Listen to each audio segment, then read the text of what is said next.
প্রিয় দর্শক, আসসালামু আলাইকুম। আজকে আলোচনার টপিকটা হচ্ছে দেশের আইনশৃঙ্খলা পরিস্থিতি নিয়ে আপনাদের সামনে কিছু মতামত তুলে ধরব।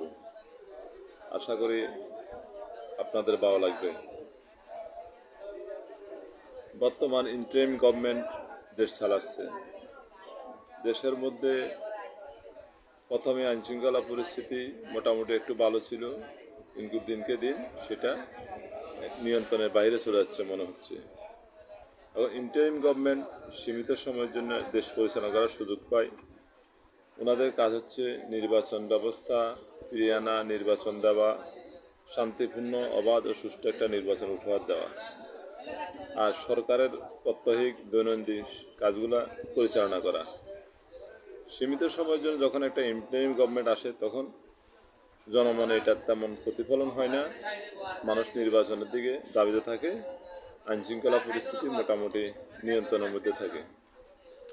দীর্ঘদিন আমাদের যে লোকাল গভর্নমেন্ট ইন্টারিম সরকার পরিচালনা করছে প্রায় আমাদের 1 বছর হয়ে গেল, কিন্তু এই 1 বছরের মধ্যে আমাদের লোকাল কোনো গভর্নমেন্ট নাই।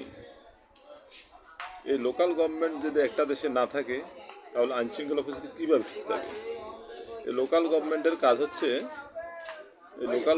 কাজ হচ্ছে আপনার আইনশৃঙ্খলা পরিস্থিতি একে অপরের সাথে লেয়াজুর ভিত্তিতে নিশ্চিত করা।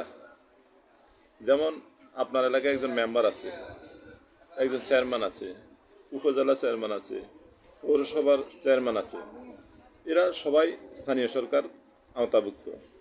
এদের কাজ হচ্ছে তাদের নিজ নিজ বলয়গুলো নিয়ন্ত্রণ করা, রাজনৈতিক স্থিতিশীলতা তৈরি করা।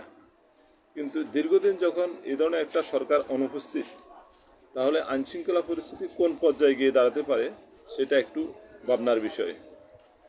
এই জন্য আমাদের আইনশৃঙ্খলা পরিস্থিতি হয়তো অদূর ভবিষ্যতে আরও খারাপের দিকে যেতে পারে।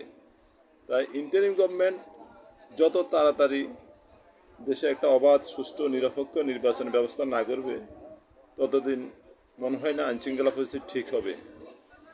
সরকারের শুভবুদ্ধির উদয় হবে, নাগরিকদের মধ্যে আমাদের পারস্পরিক শ্রদ্ধা এবং ভালোবাসা থাকতে হবে।